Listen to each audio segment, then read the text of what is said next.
Seekordse digiekraaniviisori teemaks on videotöötlus. Mina olen nagu sellistel puhkudel ikka Pets ehk Peeter Marvet ja peaks vist alustama seda puhku veidikene taustaselgitustega. Nimelt kõik need naljakad videoklipid, mida me seda puhku kasutame, on filmitud IT kolledži tudengite poolt seoses sellega, et toimus iga-aastane robotivõistlus Robotex.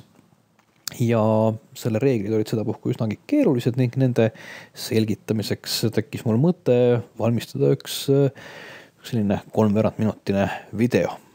Robot peab liikuma läbi 8–10 toaga maja, jälgides põrandal olevat musta joont. Seejuures on vaja tuvastada joonel lebavad rohelised ja hõbedased laibad ning tuua välja mängukaru. Punkte saab. Vot nii. See saisigi siis tudengitega tehtud, kõige selle ülesfilmimine võttis aega umbes 1,5 tundi ja pärast montaaž võib-olla umbes teine sama palju. Nüüd enne, kui me hakkame neid klippe omal moel kokku panema, paar lühikest soovitust. Nimelt, kui te hakkate tegema midagi sellist mängufilmilaadset, oleks kindlasti mõttekas eelnevalt kirja panna stsenaarium ehk lugu, mida te rääkida tahate. Ja siis on võimalik aru saada, kas see üleüldse on tehtav videos, palju selleks on vaja ressursse ja nii edasi ja nii edasi. Nüüd lugu kirjas on järgmine etapp on storyboard ehk see sama lugu piltideks lahti joonistatuna vastavalt teie isiklikule joonistamisoskusele. Selle roll on selles, et niimoodi on kõigil osalejatel, nii operaatoril, režissööril, näitlejatel, kelle iganes, võimalik aru saada, mida ja millal nad peavad tegema. Niimoodi on ka lihtne filmida tegevusi üles sellises filmimise jaoks mugavas järjekorras, mitte selles järjekorras, nagu nad pärast kasutusele lähevad. Ja nii on ka operaatoril väga hea täpselt teada, milline kaader tal tuleb paika seada ühe või teise koha ülesvõtmiseks.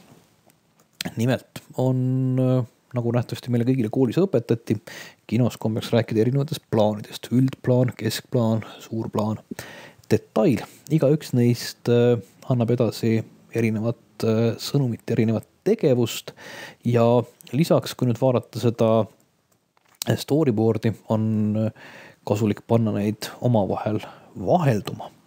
Sest et kaks ühesugust plaani järjestikku ei kipu eriti hästi monteeruma, nagu me peagi näeme ka videost. Ja veel 3 soovitust. Kindlasti ärge unustage võtta ja kaasa võtta statiivi, sest et pilt, mis kaamera pisikese ekraani peal tundub üsnagi stabiilne, või pärast telekast vaadates põhjustada merehaigust. Valgustus, sest kõigile kaameratele meeldib see, kui on palju valgust, järelikult valige koht, kus paistab päike või katsuge see valgus kuidagi kaasa võtta või koha peal improviseerida. Ning samuti heli. Keskmise koduvideokaamera puhul õnnestub teil võtta heli üles tõenäoliselt suurusjärgus 0,5 meetri kuni meetri kauguselt, seega need plaanid, kus on vaja teksti, on mõttekas võtta siis ikkagi üsnagi suurte plaanidena või siis alternatiivis tekst pärast peale lugeda. Nii, ja nüüd siis video enda juurde. Esimene etapp on mõistagi capture ehk selle video sisse lugemine. Mina kasutan alati digivideokaameraid ehk DV-kaameraid, seda sellepärast, et siis muudab juba kaamera pildi ja heli digitaalseks ning ainus asi, mis on vaja veel teha, on see transportida arvutisse. Sellest kasutatakse Firewire ehk IEE 1394 nimelist porti ja kaablit. Enamustel uutel läpakatel on see olemas, samuti uutel koduarvutitel või siis vastav kaart ei ole ka eriti kallis juurde osta. Mis on veel üks hea asi digivideo puhul on see, et tema puhul toimib Sendetect, mis suudab eraldi videoklippideks jagada kõik need sinu poolt punase nupu vajutamisega alustatud ja lõpetatud eraldi võtted. Pärast on äärmiselt mugav seda kõike kokku monteerida. Nii, aga kaamera on taga ja ma vajutan capture, pannakse kaamera käima ja võetakse see juppideks. Nagu näha, iga kord, kui toimub kaadrivahetus, tekib siia uus videoklipp. Enamus neist on mul juba sisse võetud, nii et ei kuluks meil praegusel hetkel liiga palju aega. Muidugi pange tähele, pilt on veidikene kamjas, see on sellepärast, et videos on kombeks teha ülerea laotust. Pooled kaadrid on paarisread ja pooled on paarituridadega. Nii, siit koha pealt lõpetame selle sissevõtmise ja läheme edasi montaaži ehk editisse. Siin oleks vist kohane tutvustada veidikene meie töökeskkonda. Siin vasakul on meediapinn ehk meediakorv, kus on siis kõik need klipid, mis meil on sisse võetud või kusagilt imporditud. Siin on efektid ja üleminekud. Siin all on ajariba. Ajariba on siis see, kuhu peale me saame need videoklipid meile vajalikus järjekorras tõsta. Siin hakkas tekkima pilt. See on siis monitor. Olgu öeldud, et minul on taga veel ka minu digivideokaamera, mis näitab pilti televiisorisse. Alati on väga soovitav kontrollida pilt üle päris televiisori pealt, sest et arvutimonitor võib veidikene valetada. Loomulikult kõik sõltub sellest, äkki te tahategi videot vaadata ainult arvuti pealt, siis pole muidugi vahet. Nii, ja siin on veel atribuudid ja history ehk mida me oleme täpselt teinud. Nüüd monitori peal me saame vaadata kas klippe või seda ajariba. Ja klippe on kasulik vaadata kõigepealt ükshaaval läbi, selleks, et määrata ära, millist osa me mingist klipist kasutada soovime. Siin on näiteks näha esimene klipp, kus on väga pikalt alguses seda, kus robotit veel nähagi ei ole. Päris sage juhtum ja sellepärast ongi siin olemas in ja out, sisse ja välja markerid, mida saab paika lohistada vastavalt sellele, kuidas meil vaja on. Paneme siia selle koha peal, kus robot hakkab tekkima ja välja markeri selle koha peal, kus ta parasjagu siit kaadrist hakkab kaduma. Oih, ma lohistasin vale asja, nii. No kusagile siia ütleme. Nüüd järgmisel kaadril täpselt samuti vaatame, kus kohas see siia sisse tuleb. Vaatame kusagilt siit ja kuni siis siiani, kus ta ära kaob. Ja kolmas kaader samuti. Kus kohast robot siia sisse tuleb ja kuniks on mingi sobilik koht lõpetada. Ja nüüd ei muud, kui on vaja need pildid tõsta siia videoriba peale. Olgu öeldud, et meil on hetkel näha video 1 ja audio 1. Tegelikult on meil olemas veel ka eraldi videoriba, kuhu me võime panna kas siis tiitreid või ka videot. Näiteks kui meil oleks intervjuu, siis me võiksime vabalt teha niimoodi, et meil oleks siin esimesel ribal jookseks intervjuu ja teisel siia peale paneks katteplaani ehk mingid illustreerivad videoklipid. Nüüd video on paigas. Esimene asi, mida me tõenäoliselt siin juures märkame, on see, et kuna meil on siin väga naljakad kaadrid teineteise järel, siis pildiliselt tundub siin selline kummaline hüpe olevat. Ja põhjus antud puhul väga lihtne. 2 sarnast kaadrit, aga millegi pärast hüppab kaamera vahepeal teisele poole seda musta rada. Ehk filmides ja monteerides maksab alati vaadata, et sellist üleminekut visuaalsest teljest ei oleks. Siin on ka teine kehv koht, kus siis robot astub tuppa. No siin on nagu küll jah, lihtsam, muutub vähemasti tuba ja see hüppe on selle võrra väiksem. Nüüd, mida sellisel puhul teha? Eks loomulikult oleks võinud juba alguses joonistada valmis storyboardi, kus oleksid erinevad kaadrid järjestikku. Minul on siit takka poolt võtta üks trepist alla tuleku jupp. Vaatame, kas me selle siia storyboardi peale paigutamisega suudame olukorda veidike parandada. Nii, siukene jupp ja pistame selle siia vahele näiteks. Nii, ja nüüd on siis toimub üleminek oluliselt erinevate kaadrite vahel ja peaks sellega seoses olema see hüppega mõnevõrra väiksem. Nüüd, mida siia juurde võib-olla võiks veel teha, seda küll tuleb nimetada nagu tomatipastaks toidu tegemisel, millega õnnestub varjata erinevaid defekte. Ma näitan ka ära ühe sellise ülemineku paika panemise, mida kui vähegi võimalik oleks mõttekas mitte kasutada. Ja vähemasti kasutada võimalikult lihtsat üleminekut ehk lihtsalt sujuvat ujutust, selle saab tõsta siia samuti peale. Ja nüüd, kui me siit üle rullime, siis on näha, et see pilt sujuvalt muutub teiseks üle. Nii. Nüüd, mida veel teha? Kui tuletada meelde algset videot, siis meil oli seal muudetud kiirust. Ma panen siia 300% kiiruse neile klippidele peale ja vaatame, kuidas see video sellisel puhul välja paistab. Ma arvan, et tulemus on juba päris naljakas. Siia ka veel 300 ja ühele klipile veel ka 300 juurde. Nii, ja tõstame omad vahel kokku tagasi. Nii, ja nüüd, kui seda vaadata, siis on tulemus selline.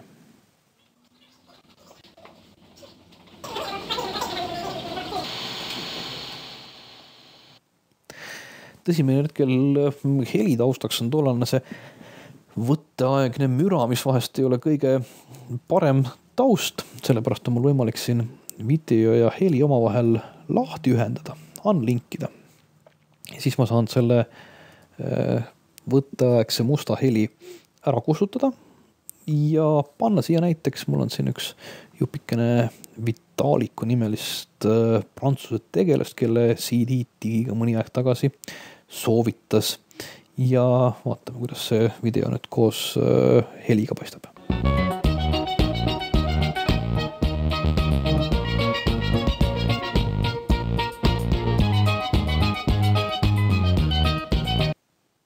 No võt, päris naljakas juba. Nii, see on paigas, mida siis sellistest efektidest võib-olla veel võiks proovida, on tiitrid. Ehk kuidas panna tiitreid peale, see on ka üsnagi lihtne. Siin on siis mul üks tühi tiiter juba valmis tehtud. Muidu ta kipuks mulle soovitama mingit väga kunstilist teksti, mis mulle endale ausutades ei meeldi. Nii, teeme sellised tekstikasti nagu kujundusprogrammis ikka ja kirjutame siia peale näiteks digi, kui meile võime panna ka tsentrisse ja kui meile kollane värv ei meeldi, siis võime teha see punaseks hoopiski. Nii, ja me saame selle teise kohta tõsta. Siin on võimalik panna neid mõistagi veel ka üles alla rullima ja kõiki muid efekte korraldada. Ja nüüd on meil põhimõtteliselt olemas üks tiiter. Me saame selle tõsta kas video algusesse, sellisel puhul on selline mustal taustal algustiiter või me saame ta panna siia teisele videoribale, mida me eelnevalt näitasime ja siis muutub selliseks läbipaistval taustal olevaks tiitriks.